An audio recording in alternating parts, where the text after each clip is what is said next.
कृष्णा। तो प्रत्येक रविवार को हम प्रभुपाद लीलामृत से पाठ करते हैं या पढ़ते हैं और साथ साथ चर्चा करने का प्रयास करते हैं। तो ये श्रील प्रभुपाद लीलामृत है, सत्स्वरूप दास गोस्वामी महाराज के द्वारा लिखित, और अध्याय 9, अध्याय का शीर्षक है वृंदावन का एक निवासी। तो आप सब परिचित है कि पिछले रविवार को हमने श्रवण किया था कि किस प्रकार से श्रील प्रभुपाद जी दिल्ली को छोड़कर वृंदावन आते हैं और वृंदावन आकर जो बंसी गोपाल मंदिर है उसमें निवास करते हैं, जो लगभग 350 वर्ष पुराना वो देवालय है।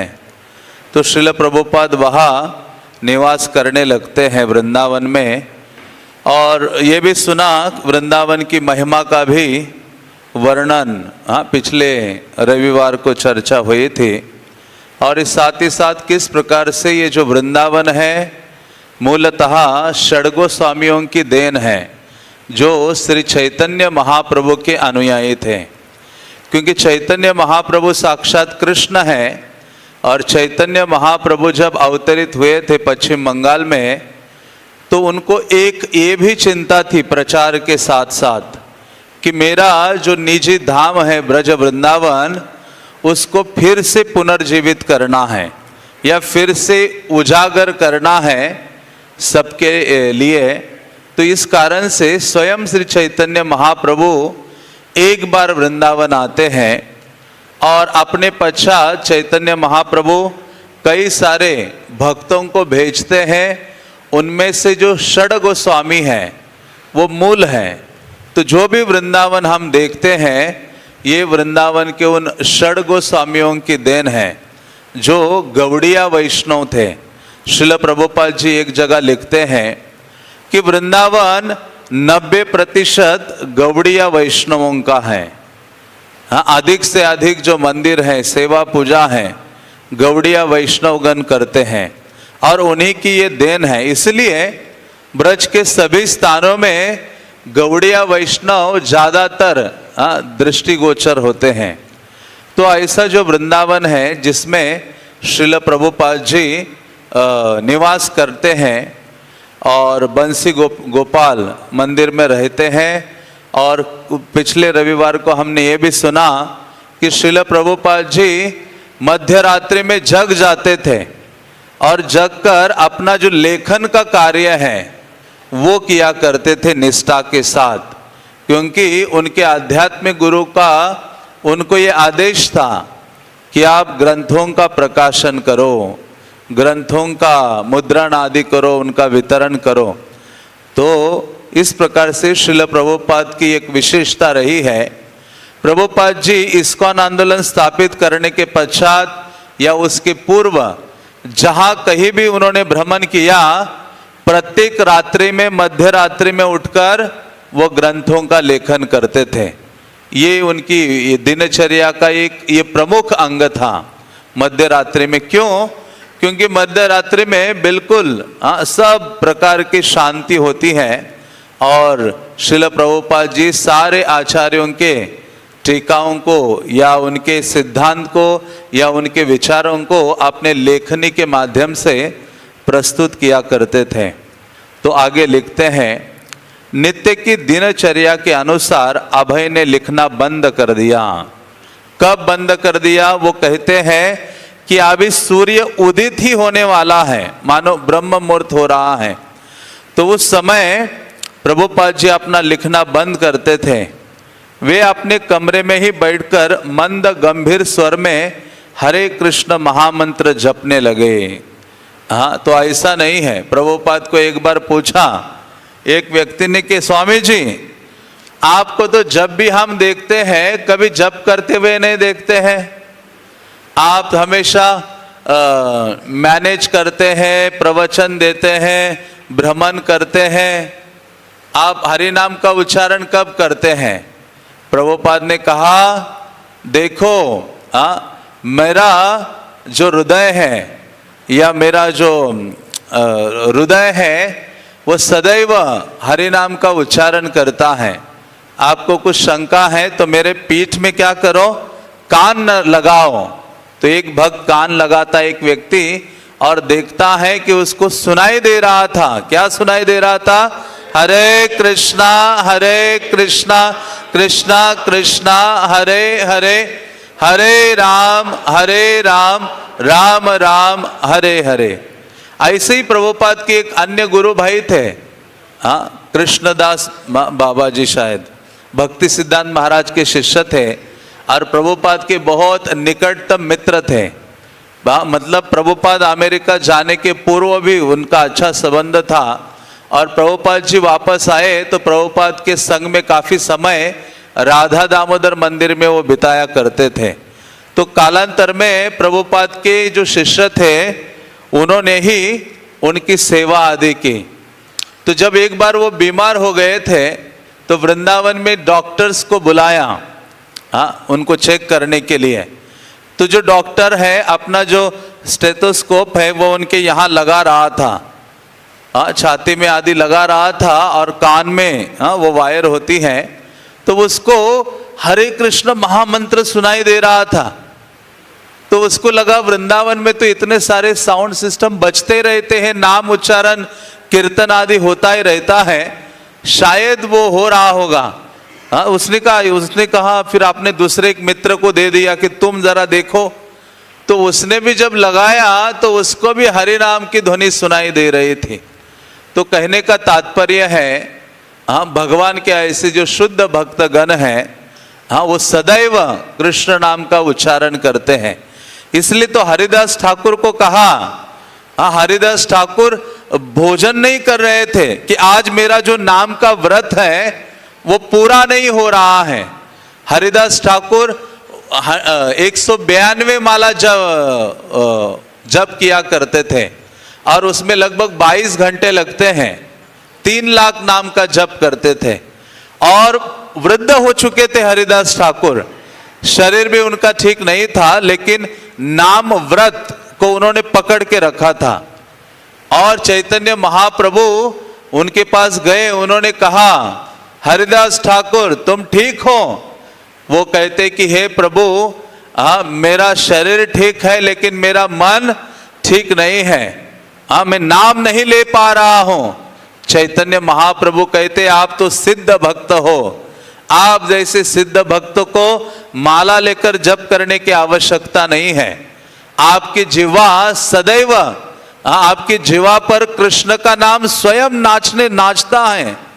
हाँ, तो लेकिन वो कहते इतने विनम्र थे हरिदास ठाकुर, वो कहते नहीं हे महाप्रभु, हाँ, मैं नाम नहीं ले पा रहा हूं।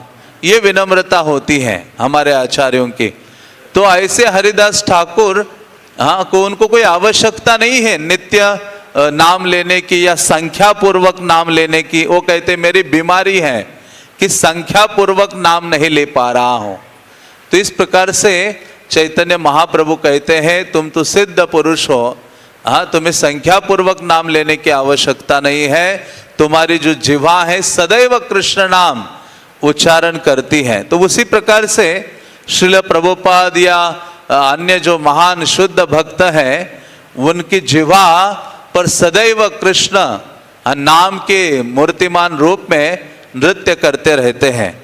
तो श्रील प्रभुपाद अपने ग्रंथों का लेखन, हाँ, ब्रह्म मुहूर्त तक लगभग 4:30-5 तक करते थे और उस समय उसके बाद हरि नाम जप करना शुरू करते थे। हाँ, तो इसलिए प्रभुपाद कहा करते थे ब्रह्म मुहूर्त में या सुबह के समय में हरि नाम का जप करना सबसे आवश्यक है। उसका प्रभाव हमारी चेतना पर सबसे अधिक प्रभाव डालता है सुबह के समय में जब हरि नाम करते हैं। इसलिए प्रभुपाद कहते थे 3 चीजें बोला करते थे, 3 या 4। प्रभुपाद कहते जब जप करते हो तो पहली चीज है हरि नाम का बहुत स्पष्ट उच्चारण होना चाहिए। हाँ, स्पष्ट उच्चारण हो, कोई जल्दबाजी नहीं है। कई बार कुछ भक्त लोग हैं जो जप करते हैं और हरे कृष्ण मंत्र में से कई शब्द खा जाते हैं। हरे कृष्ण राम राम हरे हरे, हरे कृष्ण राम राम हरे हरे। लगता है कि बहुत स्पीडली हरि नाम हो रहा है, इसलिए प्रभुपाद, और कई बार उच्चारण बड़ा अस्पष्ट और गलत होता है, तो प्रभुपाद कहते हैं कि पहले स्पष्ट उच्चारण हो। दूसरी चीज क्या है, भगवान का नाम जो आप उच्चारण कर रहे हो उसको ध्यान से सुनो। यदि हमारे चित्त को शीघ्रता से शुद्ध करना है तो ये सबसे महत्वपूर्ण चीज है कि नाम का क्या होना चाहिए, श्रवण होना चाहिए। जैसे श्रवणम में कई चीजें आती हैं, नाम रूप गुण लीला धाम, तो उसमें सर्वप्रथम है नाम का श्रवण करना। इसलिए तो हम हरि नाम संकीर्तन निकालते हैं कि जो जीव कृष्ण की ओर आकर्षित नहीं है, माया से बद्ध है, ऐसे जीवों के कानों में एन केन प्रकारेण किसी ना किसी प्रकार से कृष्ण का नाम उनके कानों में जाएगा ना, वो तुरंत शुद्ध होने लगेंगे।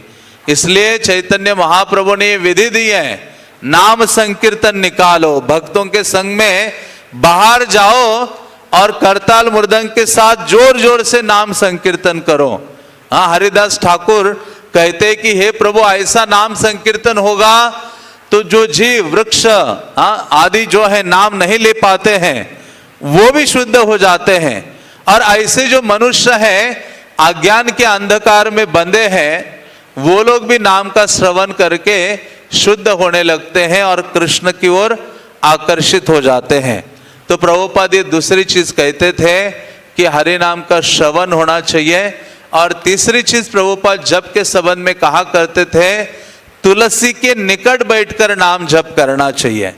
जिसको नाम का शीघ्र प्रभाव प्राप्त करना है तो उसके सामने क्या होना चाहिए, तुलसी महारानी होनी चाहिए।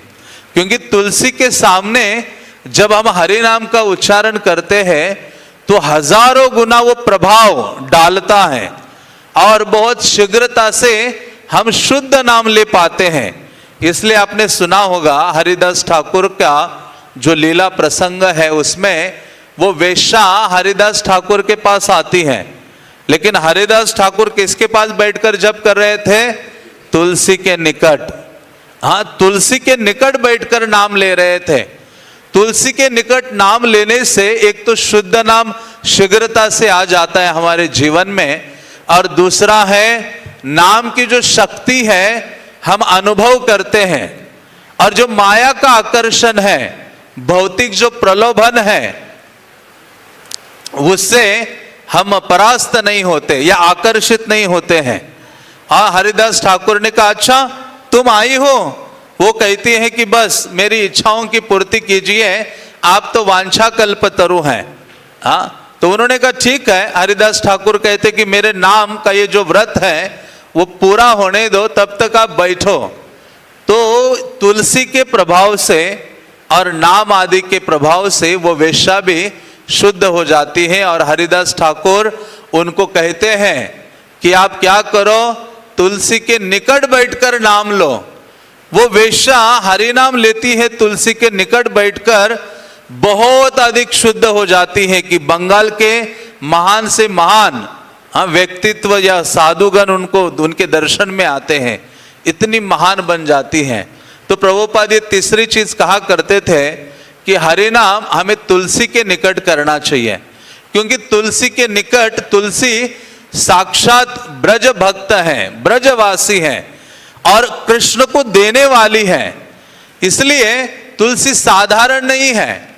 हाँ, कभी कभी हम सोचते अरे हम अकेले हैं, भक्तों का संग नहीं है, अकेले जप कर रहे, नहीं, आपके पास वृंदावन का एक विशेष भक्त प्रभुपाद ने भेजा है, हर घर में है तुलसी महारानी। उसका ध्यान रखो, सेवा करो और उसके सन्निकट हरि नाम का उच्चारण करो। आध्यात्मिक जीवन में बहुत बड़ा परिवर्तन आ सकता है।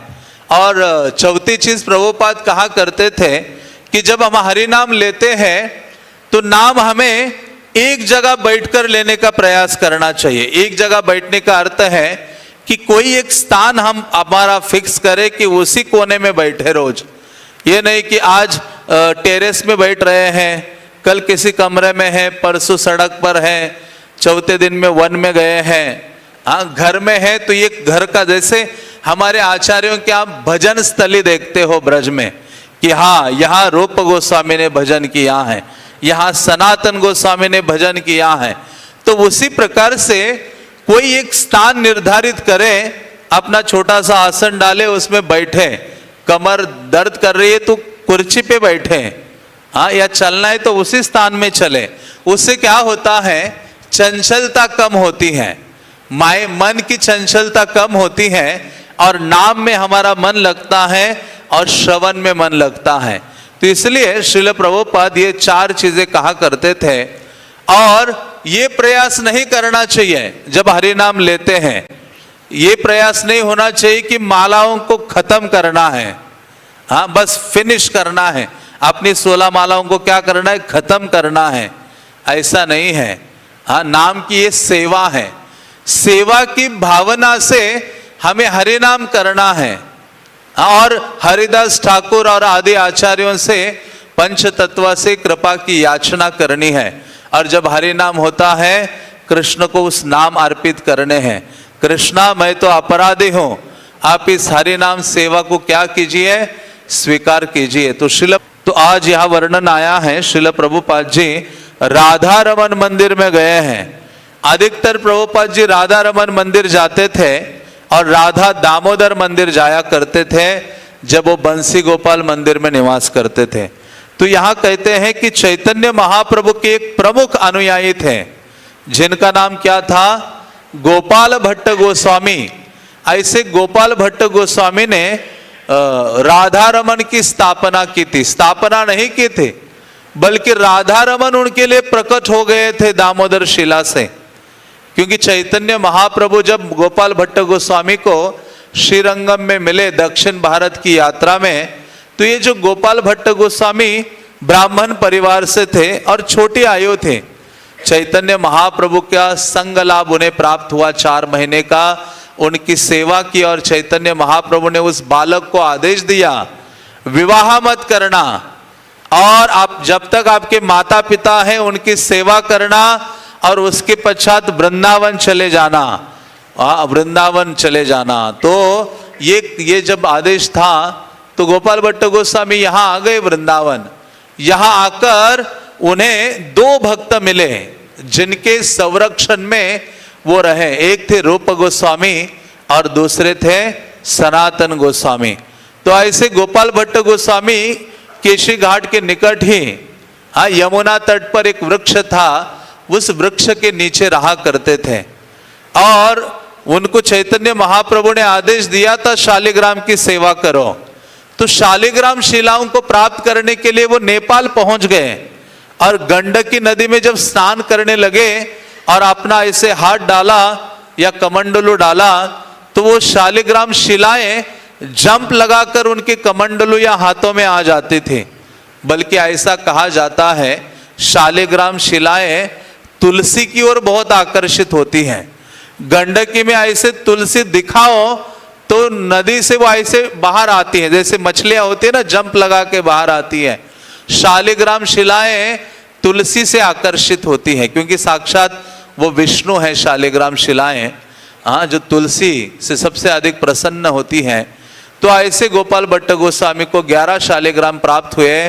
गोपाल भट्ट गोस्वामी वृंदावन आए और वृंदावन आकर उनकी सेवा पूजा करने लगे। और कैसे करते थे, आज भी वो स्थान है, वृक्ष है जिसके निकट वो रहते थे, और उन शालिग्राम शिलाओं की पूजा करके उनको एक कपड़े में बांधकर रात्रि में टांग देते थे वहां वृक्ष पर, और नीचे सो जाते थे।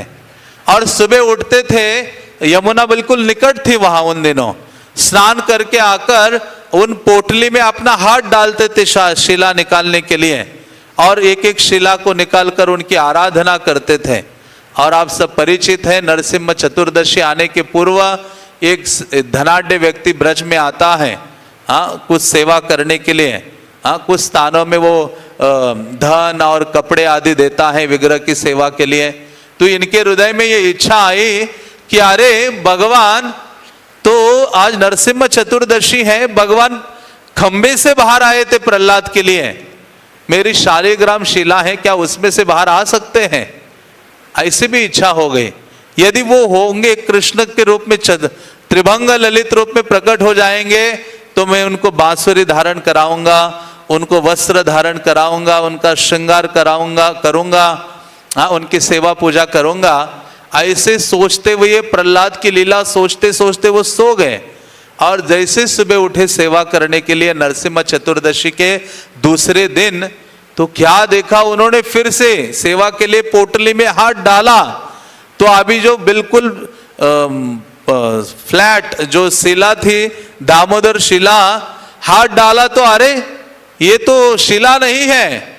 वहां तो उनको हाथ, चरण, आंखें सब लग रहे थे उनके हाथ में। और तुरंत वो पोटली खोली, नीचे निकाला, उन्होंने देखा 11 में से एक जो दामोदर शिला है वो राधा रमन के रूप में प्रकट हो गई है।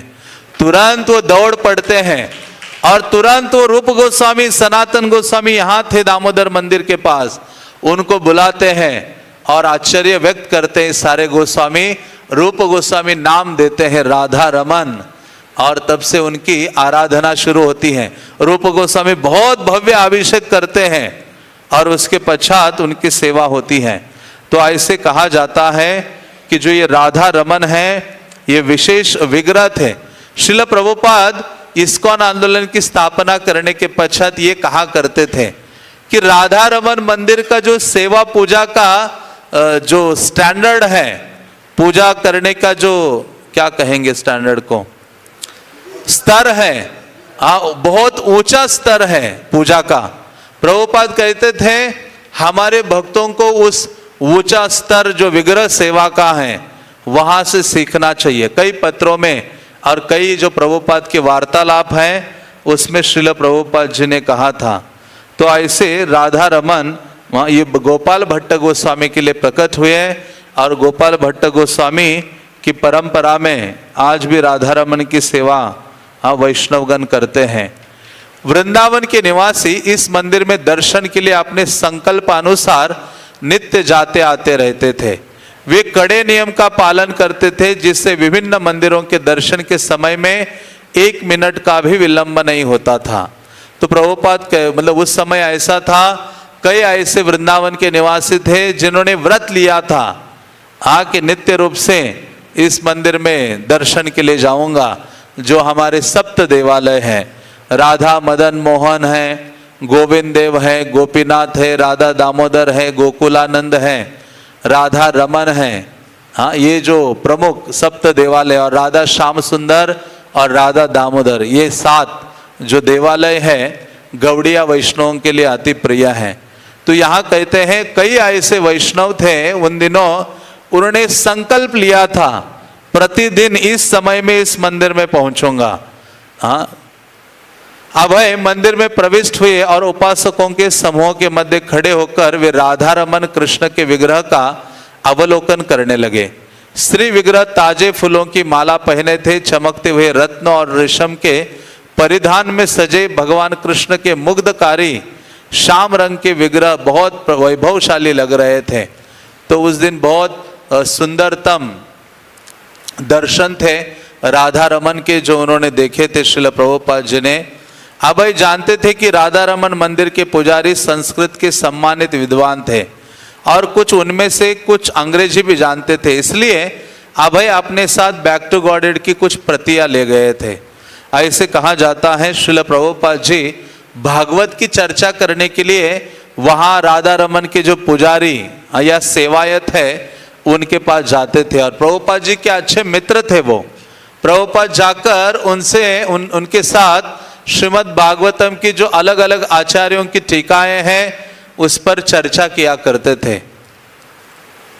वे युवा पुजारी विश्वंभर गोस्वामी से मिले जिनकी आयु लगभग 30 वर्ष की थी और जो अपने पिताजी की मृत्यु के बाद वकालत का पेशा छोड़कर मंदिर के प्रबंध का कार्य देखने में लग गए थे। मंदिर की व्यवस्था जाति गोस्वामी प्रथा के अधीन थी और इस तरह विगत 500 वर्षों से उसकी देखरेख विश्वंभर के पूर्वजों द्वारा होती आ रही थी। तो राधा रमन के जो सेवायत फैमिली है, परिवार है, जो वो राधा जो गोपाल भट्ट गोस्वामी हैं उनके एक शिष्य थे दामोदर दास, उनके जो भाई हैं वो विवाहित थे, गृहस्थ थे। उनकी जो भी आगे चलकर परिवार आया वो राधा रमन के आजकल के जो सेवक हैं वो कहलाते हैं। विश्वम्भर बहुत से साधुओं से मिल चुके थे, लेकिन अभय के शिष्ट और विनम्र व्यवहार से वे तत्क्षण प्रभावित हुए। उन्होंने बैक टू गॉडेड की प्रतियां स्वीकार की और वे अभय के साथ बैठकर उनसे वार्तालाप करने लगे। उसके बाद अभय वृंदावन की घुमावदार गलियों को पार करते हुए राधा दामोदर मंदिर पहुंचे। तो राधा रमन के बाद प्रभुपाद जी राधा दामोदर में जाते हैं। तो आपको पता होगा कि राधा दामोदर ये रूप गोस्वामी ने अपने हाथ से बनाए हुए विग्रह हैं, जो उन्होंने जीव गोस्वामी अपने भतीजे, उनके भतीजे हैं जीव गोस्वामी, उनको दिए थे। जीव गोस्वामी की इच्छा थी विग्रह की आराधना सेवा पूजा करने की, और जीव गोस्वामी बड़े ही प्रेम से राधा दामोदर की सेवा किया करते थे। भक्ति रत्नाकरण में वर्णन आता है कि ये जो राधा दामोदर के विग्रह हैं वो कभी कभी अपनी बांसुरी बजाते थे और जीव गोस्वामी को बुलाते थे बांसुरी बजाकर। कहते थे जीव गोस्वामी इधर आओ, इधर आओ, मुझे भूख लगी है, मुझे कुछ भोग लगाओ, मुझे कुछ खिलाओ। तो जीव गोस्वामी दौड़ कर आते थे और राधा दामोदर को खिलाते थे। कभी कभी कहते थे दामोदर, अब जब वो बजाते थे बांसुरी तो राधा दामोदर कहते थे हे जीव देखो मैं कैसे बांसुरी बजा रहा हूं और मैं कैसा नाच रहा हूं, आपको अच्छा लग रहा है? जीव गोस्वामी कहते थे हे प्रभु आप तो त्रिभंग ललित रूप आपका आनंदमय है। तो इस प्रकार से जो राधा दामोदर के विग्रह है वो सदैव जीव गोस्वामी से बातें करते थे और उनकी सेवा करने के लिए, वो अपनी सेवा करने के लिए जीव गोस्वामी को वो पुकारते थे, मानो कोई छोटा सा बालक अपनी माता को पुकार रहा है। तो ऐसे विशेष विग्रह थे राधा दामोदर, विशेष विग्रह हैं जिनकी सेवा जीव गोस्वामी बड़े प्रेम से करते थे। तो ऐसा ये राधा दामोदर मंदिर श्रील प्रभुपाद का मानो प्रिय स्थल है।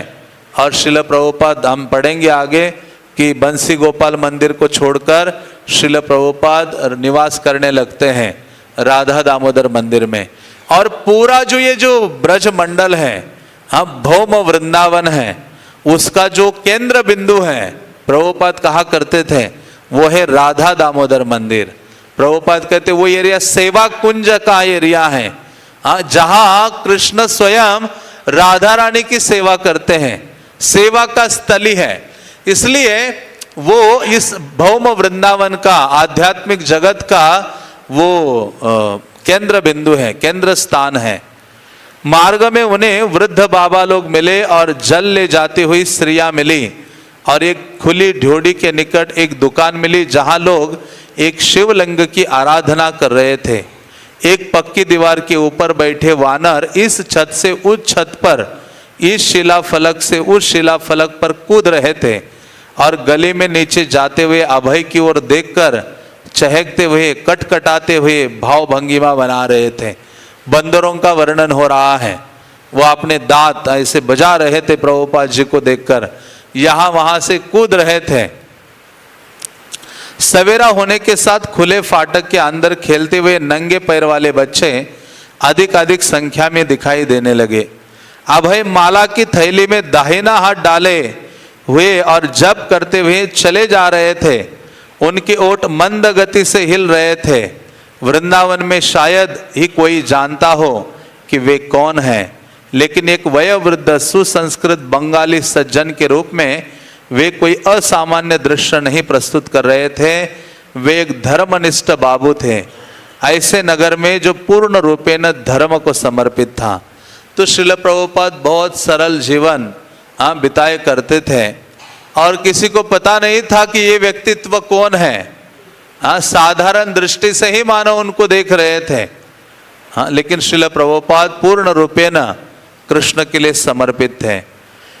अभय नियमित रूप से वृंदावन के प्रसिद्ध मंदिरों में जाते और बाद में दुकानों से चीजें खरीदते। तो यहाँ कहते हैं कि रेगुलर प्रतिदिन श्रील प्रभुपाद मंदिरों में जाते थे और विग्रहों का दर्शन करते थे। इसलिए विग्रहों का बारंबार दर्शन करने से हमारी जो आसक्ति है भगवान के प्रति बहुत अधिक बढ़ती है और हमारे शरीर के प्रति और अपने सौंदर्य की जो हमें चिंता लगी रहती है वो घटने लगती हैं। जितना अधिक हम विग्रह के सामने जाते हैं और विग्रह को देखते हैं बारंबार, इसलिए श्रील प्रभुपाद जी कहा करते थे विग्रहों को चरणों से लेकर मोर पंख तक बहुत गंभीरता से और ध्यान पूर्वक भगवान का दर्शन करना चाहिए। और विशेष रूप से भक्तों को चरणों को अधिक समय देना चाहिए या चरणों पर स्थिर होना चाहिए। श्रीमद् भागवतम में कहा गया है जिस प्रकार से वज्र के द्वारा इंद्र पहाड़ों को भस्म कर देते हैं, चूर चूर कर देते हैं, उसी प्रकार से भगवान के चरण कमल हमारे मन में जो पाप रूपी पहाड़ है, भौतिक भोग की इच्छाओं के जो पहाड़ है, कृष्ण के चरणों को अधिक से अधिक देखने से वो टूटने लगते हैं। हाँ, वो पाउडर बन जाते हैं। भगवान के चरण बहुत प्रभावशाली हैं। इसलिए भागवतम के प्रथम स्कंद में वर्णन आता है सारंगानाम पदाम्बुजम। सारंग का अर्थ होता है भक्तगण। भक्तों का जो प्रेम है वो चरणों के प्रति सर्वाधिक होता है। हाँ, भक्तगण चरणों का आश्रय लेते हैं। तो यहाँ कहते हैं श्रील प्रभुपाद वृंदावन के इन प्रसिद्ध मंदिरों में प्रतिदिन जाते थे और अपने रूम में वापस आने के पूर्व कुछ चीजें खरीदते थे। वे अपने स्थान पर खाना पकाने के लिए साग भाजी लिए हुए 11 बजे के आसपास लौटते हैं। मतलब सुबह शायद कुछ ब्रेकफास्ट नहीं करते हैं, 11 बजे ही उनका प्रसादम होता है। मिट्टी के तेल से चलने वाले स्टोव पर 3 खाने वाला कुकर में वे भात, आलू और कभी कभी सब्जी पकाते। हाँ, प्रभुपाद हाउस में आपने देखा होगा, प्रभुपाद का वो 3 डब्बे वाला कुकर है जो अमेरिका भी ले गए थे प्रभुपाद। हाँ, जब वो सुमति मोरारजी जो वृद्ध स्त्री थे, धनवान, जिसने उनको मालवाहक जहाज से जाने के लिए वो प्रोवाइड कर दिया था फ्री टिकट, तो उसने कहा था स्वामी जी वहां तो कुछ आपको खाने को नहीं मिलेगा। प्रभुपाद ने कहा मैं आलू खा के रहूंगा, वहां आलू मिलते होंगे, आलू खाकर रहूंगा, लेकिन चैतन्य महाप्रभु के आंदोलन का प्रचार करूंगा। ये उनकी भावना थी। मतलब हर चीज को सहन करने के लिए वो प्रतिबद्ध थे, लेकिन वो निष्ठावान थे चैतन्य महाप्रभु और उनकी गुरु की सेवा के प्रति। तो प्रभुपाद जी वहाँ ये पकाया करते थे स्वयं का भोजन। वे चपाती भी बनाते। दिन भर में वे केवल एक बार दोपहर में भोजन करते और शाम को 1 प्याला दूध लेते। जब उन्हें भोजन बनाने का समय न मिलता तो वे भगवान का प्रसाद ग्रहण करके रह जाते। जो भी थोड़ा सा प्रसाद मिलता था, एक ही बार भोजन करते थे और रात्रि में थोड़ा सा दूध पी लिए, शयन कर लिए और दिन रात केवल चैतन्य महाप्रभु के आंदोलन की चिंता। दोपहर के खाने के बाद वे 15 मिनट के लिए झपकी लेते और फिर लिखने में लग जाते। उनसे मिलने के लिए शायद ही कोई आता, वे अकेले रहकर लिखते रहते हैं। हाँ, श्रील प्रभुपाद जी अकेले निवास करते थे, अकेले लिखते थे, कुकिंग करते थे। उनको कोई किसी की प्रशंसा की ये नहीं भावना नहीं थी कि कोई मेरी प्रशंसा करे, मेरी सेवा करे, कोई अन्य इच्छा नहीं थी। सब प्रकार से वो पूर्णतः समर्पित थे अपने आध्यात्मिक गुरु के जो आदेश थे उनकी पूर्ति करने के लिए, और वो निष्ठावान थे सेवा के प्रति। सूर्यास्त के ठीक पहले वे पुनः मंदिरों में जाते। केशी घाट पर उन्हें यहाँ वहाँ अकेले बैठे और यमुना की ओर मुख किए साधु दिखाई देते। तो श्रील प्रभुपाद सुबह के समय में मंदिर में जाते थे, शाम के समय में भी हाँ ब्रज वृंदावन के जो प्रसिद्ध मंदिर हैं गोस्वामियों के, उन मंदिरों में जाते थे। और जब बंसी गोपाल मंदिर से निकलते थे केशी घाट की ओर, तो उनको वहाँ कई साधुगण दिखाई देते थे जो यमुना की ओर मुख किए हुए भगवान के नामों का उच्चारण कर रहे होते हैं या भगवान की महिमा का गान कर रहे होते हैं। स्वयं यमुना में कोई अधिक भीड़ न दिखाई देती।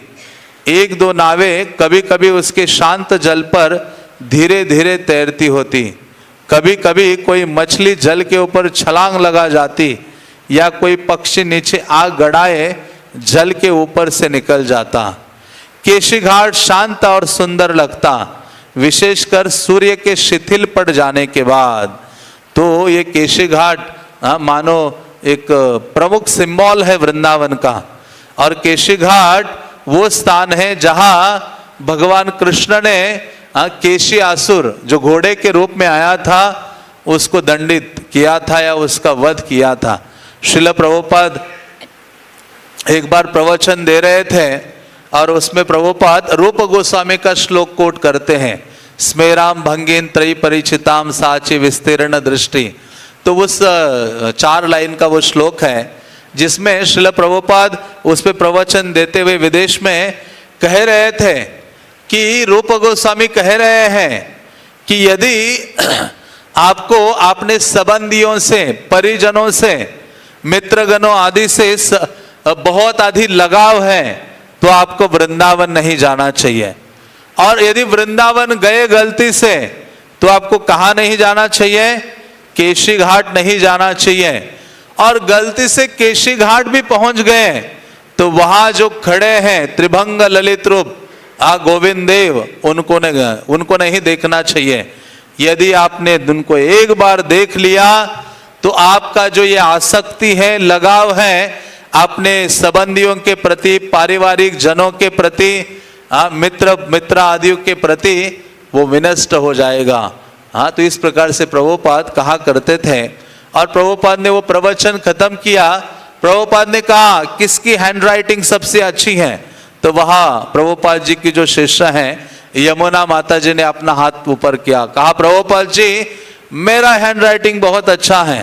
प्रभुपाद ने कहा ये रूप गोस्वामी का जो श्लोक है आप इसको लिखो और नोटिस बोर्ड में लगाओ और सब लोग इसको याद करें, सब भक्तगण। ऐसा श्रील प्रभुपाद जी कहा करते थे। तो ऐसा जो केशी घाट है जहां श्रील प्रभुपाद का निवास स्थल केशी घाट से नजदीक था। और यहाँ कहते हैं प्रभुपाद जी केशी घाट की ओर जाते थे, हरि नाम का उच्चारण करते थे जो बड़ा शांत और सुंदर लगता था। विशेष रूप से जब सूर्य शिथिल पड़ जाने के बाद संध्या के समय में अभय को देखकर साधु लोग वृंदावन की प्रथा अनुसार जय राधे कहकर उनका स्वागत करते और हरे कृष्ण कहकर अभय उसका उत्तर देते। यहाँ वृंदावन में तो सब जगह राधे राधे हैं और सरल हैं। प्रभुपाद जी जब आए भी थे, इस्कॉन आंदोलन की स्थापना किए, उसके पश्चात प्रभुपाद जब मॉर्निंग वॉक के लिए निकलते थे अपने भक्तों के समेत, तो कई सारे ब्रज के निवासी प्रभुपाद जी को हाथ जोड़कर कहते थे राधे राधे। तो प्रभुपाद क्या कहते थे उनको? हरे कृष्णा कहते थे। तो हमें श्रील प्रभुपाद जी का ही अनुसरण करना चाहिए। प्रभुपाद जी ने जो हमें शिक्षा प्रदान की है उसी को ही हमें फॉलो करना चाहिए। तो प्रभुपाद इस प्रकार से उनको उत्तर दिया करते थे। संध्या समय जब अभय नगर में से होकर वापस लौटते तो अपने को एक के बाद दूसरे कीर्तन की स्वर लहरियों से आनंदित पाते। राम कृष्ण चैतन्य नरसिम्हा, शिव के मंदिरों, आश्रमों, घरों, यहाँ तक कि सड़कों में चलते जन समूह से भी कीर्तन के बोल उठते रहते। हरे कृष्णा कृष्णा कृष्णा हरे हरे, हरे राम राम राम हरे हरे। तो यहाँ लिखते हैं कि प्रभुपाद जी जब संध्या के समय में भ्रमण करते तो सब जगहों से हरे नाम की दिव्य ध्वनि उनको सुनाई देती थी। वृंदावन ऐसा स्थान है जहां कृष्ण को भूलना असंभव है। कृष्ण के नाम रूप गुण लीला से पूरित ये स्थल है। इसलिए ब्रजधाम विशेष है जहां आने मात्र से बहुत सरलता से ये जो कृष्ण चेतना है जागृत हो जाती है, या कृष्ण चेतना को जागृत करने के लिए ये सबसे अनुकूल स्थल है जहां सदैव नाम कीर्तन सुनाई देता है। वे प्राय देखते कि बंगाली विधवाएं किसी बड़े कमरे में एक साथ रह रही हैं। ऐसी हजारों विधवाएं वृंदावन के आश्रमों में रह रही थी। उनकी जरूरतें बहुत थोड़ी थी। वे मोटी सफेद साड़ियां पहनती थी, बाल कटाकर छोटे रखती थी और मथुरा जाने के लिए भी वृंदावन छोड़ने को तैयार नहीं थे। हाँ, उनका इतना आसक्ति वृंदावन से है। वे केवल वृंदावन में ही रहना चाहते थे और हरे कृष्ण रटते हुए वृंदावन में मरना चाहते थे। हाँ, जो भी वृंदावन के भक्तगण हैं, वृंदावन निवासी है, उनकी यही कामना है कि ब्रज से बाहर ना जाओ और ब्रज में रहकर ही क्या करो, इस शरीर को छोड़ो, कृष्ण नाम का उच्चारण करते हुए। एक आदमी मृदंग बजाता और कीर्तन का नेतृत्व करता बैठा होता और विधवाओं का समुदाय आगे पीछे तालियां बजाता हुआ बाल सुलभ वाणी में उनका अनुगमन करता। मृदंग तालियों और गायकों से जो कोई पटु गायक नहीं थे लेकिन सच्च भक्त थे, मिलकर संध्या के समय बड़े ही मधुर ध्वनि निकालती थी। अब जब चलते होते तो एक कीर्तन की आवाज पीछे छूटते ही आगे दूसरे कीर्तन की आवाज जोर से सुनाई देने लगती और उसके मंद पड़ते ही अगले कीर्तन की आवाज आने लगती। मानो प्रभुपाद मंदिरों के गलियों से जा रहे हैं तो एक जगह कीर्तन हो रहा है, थोड़ा आगे जाए तो और दूसरा कीर्तन उनके कानों में सुनाई देता है, और आगे जाओ तो तीसरा कीर्तन। हाँ, तो नाम संकीर्तन यहाँ नित्य रूप से होता रहता है। किसी मंदिर में अनवरत गति से कोई घंटा बजता रहता जिसकी आवाज मृदंग और मंजीरों की ध्वनि में समाती। लेकिन आजकल तो ऐसी स्थिति हो गई है कि नाम कीर्तन खत्म हो गया है और आजकल इलेक्ट्रिक जो मशीनें हर मंदिरों में रखी गई है, बटन दबाओ, पुजारी आरती करता है और बटन से वो सारा डम डम बजता रहता है। हाँ, नाम संकीर्तन बहुत मुश्किलता से रेयरली सुनाई देता है। हाँ, तो प्रभुपाद के समय में भक्तगण नाम संकीर्तन करते थे और विग्रह की आराधना होती थी। घर घर में ब्रज के नाम कीर्तन होता था। कभी कभी मंडली या केवल एक व्यक्ति अपने राधे राधे के गान में विभोर अभय के पास से निकल जाता। यहां तक कि आपसी अभिवादन भी कीर्तन में होता, जय राधे, हरि बोल आदि।